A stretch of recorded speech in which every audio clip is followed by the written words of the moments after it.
또 이제 전용룸이 아니고 거실 같은 경우에는 거실은 내 마음대로 그 모든 걸 다 할 수 있는 공간 아니죠. 그렇죠. 유부남들은 특히 그렇죠. 그리고 네. 인테리어적으로 합의를 봐야 되고, 네. 그다음에 생활에 불편이 없어야 되고, 네. 그렇기 때문에 굉장히 타협이 필요한 공간이에요. 그래서 저도 이제 거실에 어떤 시스템 추진할 때는 네, 안녕하세요. 포털바이브 유겸입니다. 오늘은 돌비 애트모스를 체험할 수 있는 곳에 한번 나와봤습니다. 오늘 소개해드릴 예나 오디오는 AV와 하이파이 시스템을 모두 다루는 곳인데요. 저희가 지난번에 그 서울 하이파이 쇼에서 한번 부스를 찾아가 보고 제가 너무 인상 깊게 들어서 실제로 이 시연장에 한번 찾아와 봤습니다. 예나 오디오는 송파구 삼전동에 위치한 GLV 빌딩 2층에 자리하고 있는데요. GLV하고 한 건물을 같이 쓰고 있기 때문에 만약에 이곳에 방문하시는 분들이라면 두 업체를 한번 동시에 방문하는 것도 괜찮을 것 같습니다. 먼저 돌비 애트모스를 제대로 체험할 수 있는 이 시청실을 한번 둘러본 뒤에요. 예나 오디오 대표님과 인터뷰를 나눠보도록 하겠습니다. 네, 여기는 예나 오디오 시청실입니다. 이곳에서 하이파이 시스템과 AV 시스템을 번갈아 가면서 세팅을 해놓고 있는데요. 오늘은 저희가 AV 위주로 세팅을 해달라고 미리 대표님께 말씀을 드려 놓았습니다. 하이파이 시스템과 AV 시스템의 가장 큰 차이라면 먼저 스피커의 개수를 들 수가 있겠죠. 얼마 전까지만 해도 이 하이파이 시스템에서는 스테레오 구성, 스피커 2대가 거의 일반적으로 사용되고 있었습니다. 예전에도 멀티 채널 음원을 사용하는 분들도 계시긴 계셨지만 좀 비주류 같은 느낌이었죠. 많은 분들이 잘 알지도 않고 아니면 소스를 구하기가 너무 힘들었고요. 대부분 AV 유저들이 블루레이 오디오 같은 매체를 사용한다든지 아니면 공연 영상 같은 영상 관람의 용도로만 멀티 채널을 사용하는 그런 시기였는데요. 작년부터 애플뮤직에서 공간 음향을 적용한 음원 스트리밍 서비스를 시작하면서 이 돌비 애트모스를 즐기기가 아주 좋은 환경이 됐습니다.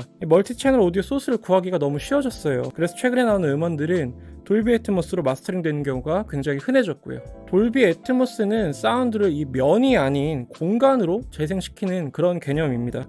세팅만 잘 한다면 스테레오 구성만으로도 이 좌우의 음장감은 충분히 커버할 수 있을 그런 정도인데요. 이런 2차원적인 효과는 어떻게 세팅으로 한다고 쳐도 높낮이의 개념, 이 3차원으로 넘어가게 되면 지상에 설치된 이런 스피커만으로는 제대로 구현이 어렵습니다. 그래서 돌비 애트모스 시스템에서는 아예 스피커를 천장에다 달아두는 거죠. 대표적으로는 머리 위에서 비행기, 헬리콥터 같은 게 지나가는 그런 소리라든지 아니면은 지하에 있는데 위에서 막 발소리가 들리게 되면 실제로 소리가 이 천장 쪽, 그러니까 제 위쪽에서 소리가 나기 때문에 훨씬 더 현장감이 살아나는 효과를 받을 수가 있습니다. 쉽게 말해서 돌비 애트모스는 오디오에 위치 정보를 더해서 해당 위치에 직접 소리가 나게 하는 것이라고 정리를 할 수가 있겠습니다. 입력된 위치 정보에 맞춰서 소리가 이동한다고 보시면 되겠습니다. 영상이야 그렇다 쳐도 최근까지도 하이파이 유저들 사이에서는 이 멀티 채널 시스템이 음악 감상에는 굳이 필요한가? 라는 그런 인식이 좀 있었습니다. 아직까지도 그렇게 생각하시는 분들이 굉장히 많을 거예요. 그런데 이 돌비 애트모스를 음악 감상 용도에 적용을 한다면 좀 색다른 방식으로 음악을 감상할 수 있다고 말씀을 드려도 될 것 같은데요. 같은 곡인데 이제까지 전혀 경험해보지 못한 방식으로 음악을 들을 수가 있습니다. 그러니까 전혀 다른 방식으로 음악을 듣는다, 음악을 온몸으로 느낀다 라는 표현이 더 적절할 것 같고요. 이건 뒤에서 음악을 직접 몇 곡 들어본 뒤에 말씀을 드리도록 하겠습니다. 안녕하세요. 안녕하세요. 네, 먼저 예나 오디오 간단하게 소개 좀 부탁드리겠습니다. 저희 예나 오디오는 지금 사업자 등록해서 사업을 시작한 지 딱 10년 정도 됐고요. 이제 본격적으로 시작한 건 한 5년 정도 되는 것 같고요. 처음에는 그 케이블 회사로 출발을 했고, 그 뒤에 이제 하이파이, 홈시어터 쭉 비즈니스를 해왔고요. 그리고 이제 저희가 사업을 진행하다 보니까 최근 몇 년 동안은 비중이 거의 반반? 홈시어터 비중도 굉장히 높아진 그런 상황이에요. 오늘 보니까 저희 지난번에 방문했을 때랑 시스템이 약간 달라졌던데 그 간략하게 소개 좀 부탁드리겠습니다. 홈시어터는 2트랙으로 가거든요. 그래서 이제 그 입문이나 중급형 같은 경우에는 야마 리시버를 위주로 한 그런 시스템도 가지고 있고, 그리고 이제 오늘은 이제 저희 룸에서 가장 하이엔드에 속하는 그래서 스톰 프로세서하고 파워, 그래서 스톰 ISP 마크 3 그리고 이제 PA8이라고 하는 파워 앰프를 2대를 사용을 했고요. 스피커로는 YG 어쿠스틱에서 이제 새로 라인업이 나왔어요. 피크 시리즈. 그래서 피크 시리즈로 다 돌려놓은 상태입니다. 천장은 어떤 거였어요? 천장은 그 브라이스턴의 토우라고 하는 모델이고요. 되게 좀 얇은 스피커라서 인월로 하면 좋겠지만 인월은 또 소리적인 제약이 좀 있어요. 그래서 오너 타입으로서는 좀 얇아서 그래서 토우를 사용하고 있고요. 저희가 오늘 방문 드린 게 돌비 애트모스에 대해서 좀 알고 싶어서, 제대로 알고 싶어서 방문 드린 거니까 그 애트모스에 대한 간략한 정의부터 해서 아, 초보자들 위주로 설명하는 것처럼 좀 네. 이야기 좀 해주시면 좋을 것 같아요. 네, 일단 애트모스는 최근에 한 2, 3년 그때 이제 일반인들한테 많이 알려졌잖아요. 이제 그게 넷플릭스라든지 이런 스트리밍 서비스에서 기본적으로 돌비 디지털 플러스를 기본으로 한 애트모스 사운드를 스트리밍으로 제공하고 있고, 근데 아마 가장 이제 그 일반인들한테 많이 알려진 거는 그 스페셜 오디오, 애플의 그 네. 공간 음향, 그게 이제 사실 애트모스랑 같은 건데요. 그러면서 일반인들이 굉장히 많이 알려졌을 거예요. 근데 사실은 애트모스가 등장한 게 한 11년 정도 됐어요. 그 짝에서는 12년도에 등장을 했고, 그게 이제 홈시어터에 적용된 거는 14년, 그때부터 적용이 됐는데, 입체 음향이라는 거, 그 다음에 이제 서라운드 음향이라는 게 처음에 발전되는 거는 수평 방향으로 발전을 했어요. 네.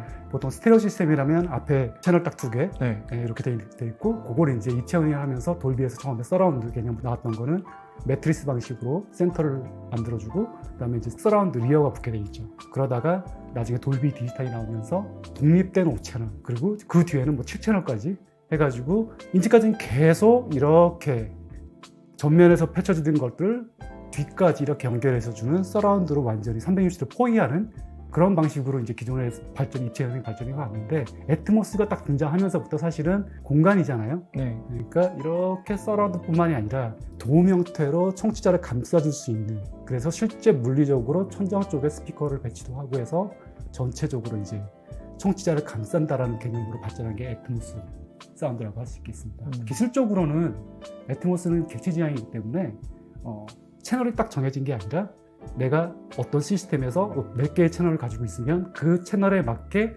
잡벽값이 떨어져서 실시간 렌더링을 해서 사운드가 배치가 되는, 그래서 사운드 디자인하는 사람의 의도대로 사운드가 배치가 되는 시스템이고요. 그러니까 아무래도 뭐 영화 쪽에서 먼저 그렇죠. 썼고, 그리고 AV 하시는 분들은 이미 예전부터 그렇죠. 많이 도입을 하셨고, 근데 애플 공간음향 그때를 기준으로 음악을 듣는 유저들도 애트모스에 관심이 굉장히 많아졌다라고 하셨는데, 그러면 실제로 이제 나가서 설치도 하시잖아요. 네네. 기기를.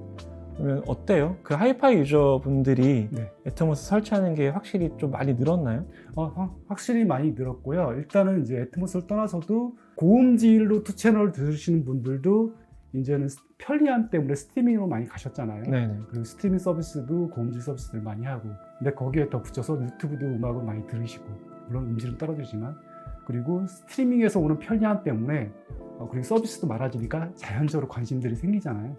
그러니까 이제 기존의 2채널에서 거기에 덧붙여가지고 애트모스까지 확장해가지고 즐기시는 분들이 굉장히 많이 늘어났죠. 저 같은 경우에는 집에 일단 그냥 일반 하이파이 스테레오 시스템만 가지고 있는 사람이거든요. 네. 이 상태에서 만약에 내가 애트모스를 한번 뭐 시도를 해보고 싶다라고 네. 한다면 가장 쉽게 추가할 만한, 접근할 만한 시스템 구성은 또 어떻게 하는 게 좋을까요? 기존의 2채널을 살려서, 왜냐면 기존에 가지고 있는 하이파이 시스템이 내가 가지고 있는 여건 한도 내에서는 가장 좋은 2채널 스피커를 구매해서 그렇죠. 그렇게 구성을 했을 거 아니에요. 네. 그럴 때 가장 접근하기 쉬운 방법은 그걸 충분히 살려야죠. 그걸 충분히 살리려면은 그 리시버라든지 프로세서를 붙여서 앞에 2채널을 그대로 사용하고 센터 채널, 서라운드 채널, 그 다음에 천정 채널을 붙여서 사용하는 방법이 있는데, 거기서 한 가지 제약이 있기는 해요.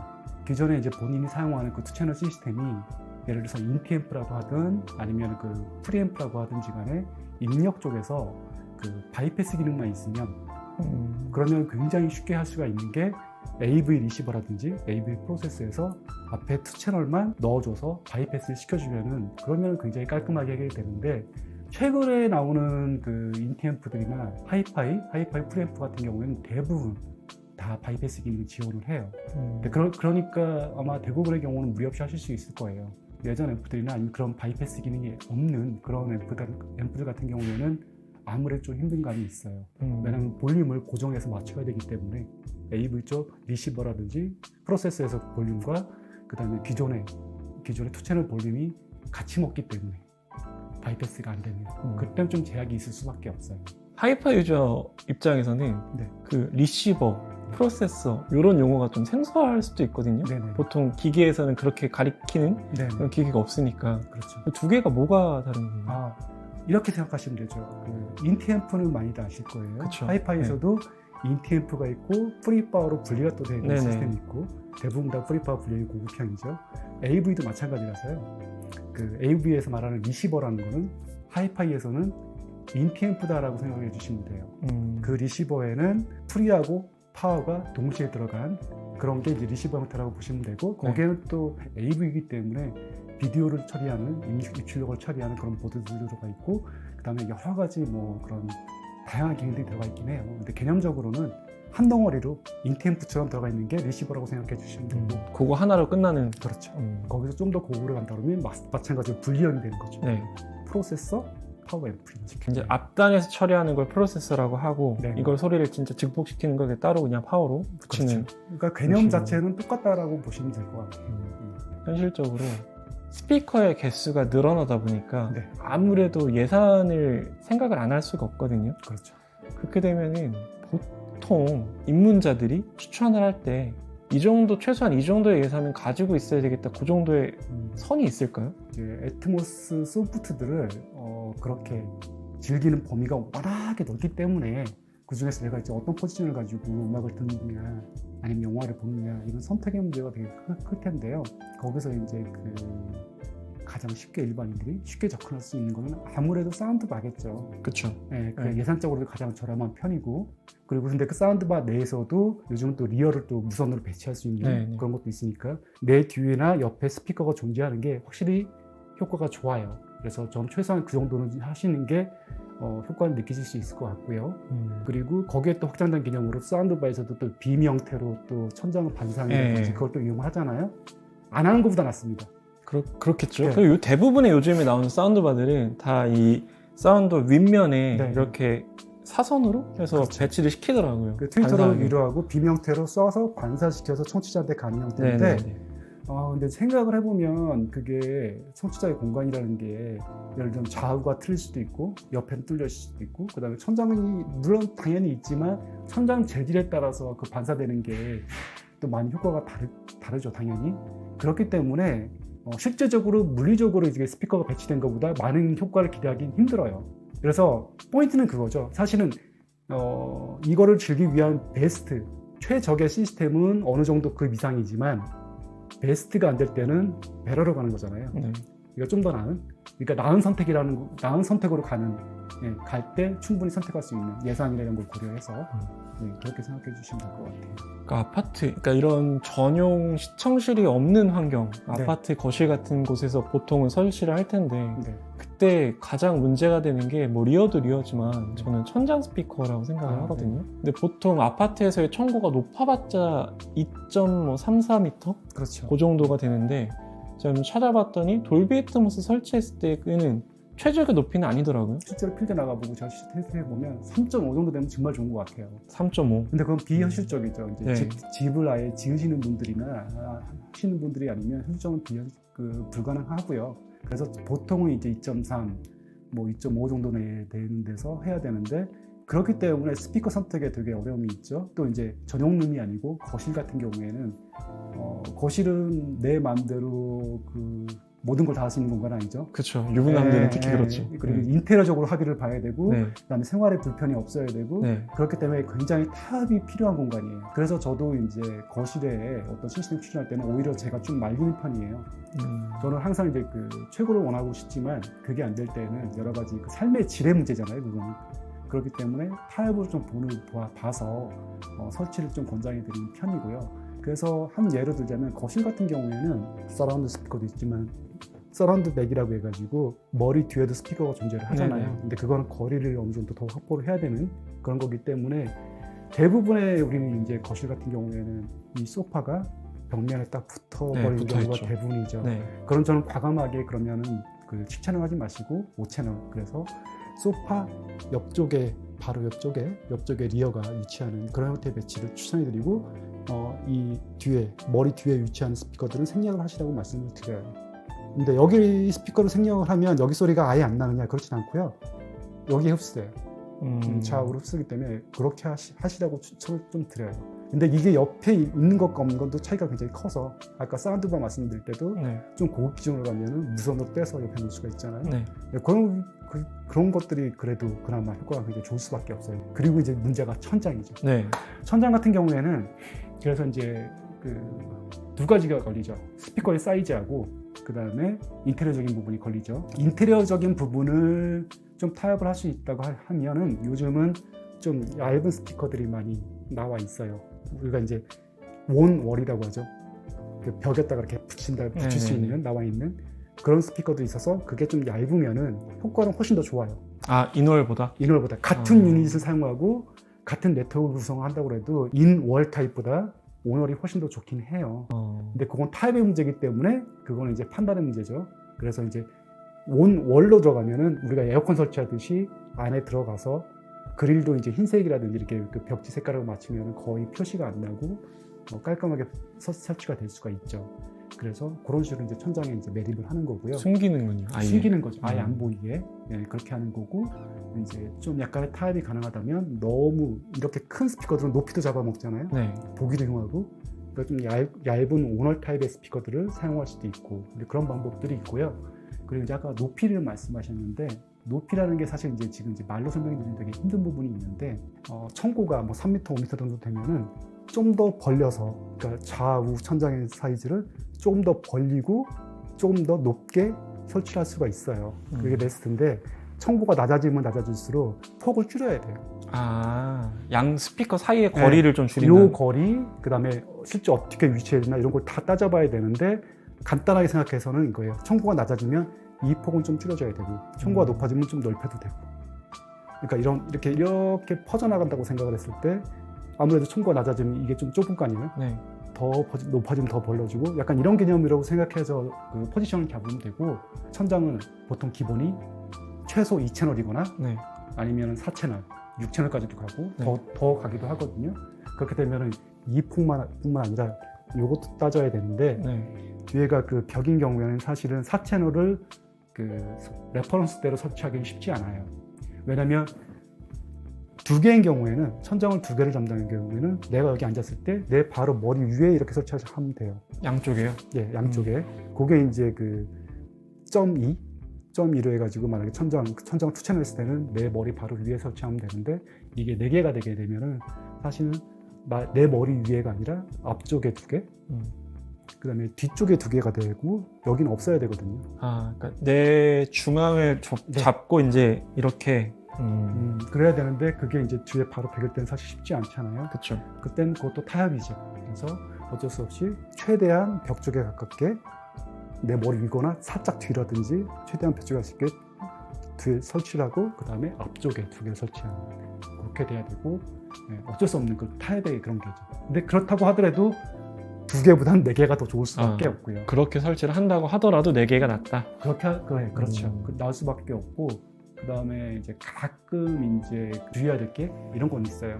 앞에 프론트 스피커가 좀 멀리 있는데 그렇다 보니까 이 천장 스피커를 앞쪽에 위치하는 거를 조금 프론트 스피커에 가깝게 한다. 그래서 나하고 이 거리가 너무 각도와 거리가 천장 쪽이 너무 멀어지게 되면 앞쪽에 그 애트모스 스피커가 프론트에 흡수되는 경우도 있어요.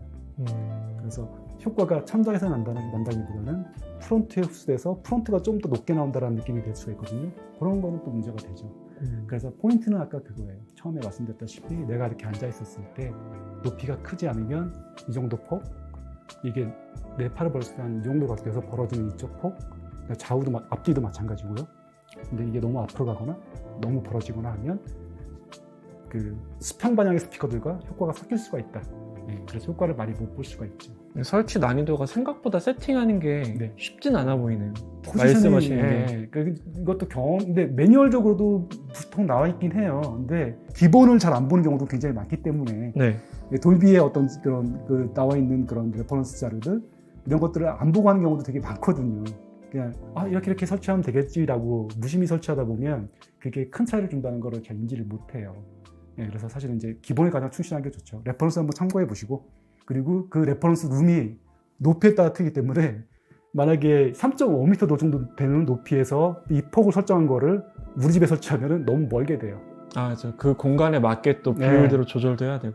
그렇죠. 그래서 지금 저희 룸 같은 경우에도 대충 이제 이미지가 있을 텐데 그거보다 더 옆으로 가게 되면은 섞여요. 기본적으로 한번 레퍼런스 한번 보시고 이해하시면 그렇게 어렵진 않아요. 공간에 대한 이야기가 계속 나오니까 네. 같이 이제 질문을 드릴 게 디락이거든요. 네네. 아, 디락. 어떻게 보면 AV 하시는 분들 아니면 음악 감상을 하시는 분들도 굳이 멀티 채널이 아니라 스테레오 사운드를 들을 때에도 디락이 유행처럼 많이 쓰이는 네. 것 같아요. 요즘 굉장히 대세죠. 많이 회자가 되고 있고 뭐 디락이라는 게 일종의 그냥 DSP인 거잖아요. 네. 그 룸 보정을 해주는. 그렇죠. 근데 거기 했을 때 아무래도 어떻게 생각하세요? 안 쓰는 것보단 낫다? 아니면 환경이 안 좋으면 쓰는 게 아. 낫다라고 해야 될지. 저는 이제 디락을 너무 이렇게 신뢰하고 너무 디락에 의존하는 거는 얻는 것도 있지만 잃는 것도 있다고 생각을 하고요. 환경이 어찌 되든지 간에 내가 물리적으로 잡을 수 있는 최대한 것들을 잡아놓고, 그리고 저는 디락을 하는 것보다 일단은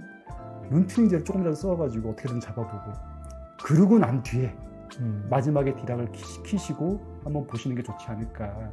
예를 들자면 디락 보정을 하게 되면 주파수는 평탄해지는 대신에 신호의 순도가 좀 많이 깎이는, 좀 지울 수가 없다는 부분이 확실히 있거든요. 예를 들어서 너무 형편없는, 너무 그 왜곡이 심한 룸에서는 얻는 이점이 더 클 거예요. 근데 제가 조심해야 된다라고 하는 부분들은 그거에 플러스 더해서, 우리가 이제 하이엔드라든지 하이엔드 오디오로 가게 되면은 항상 그 설계에서 기본은 그거거든요. 순도예요, 순도. 하이파이 쪽에서는 사실 디락은 저기 되게 부정적이었는데, 하이파이 들어가지고 많은 호평을 받고 있잖아요. 네.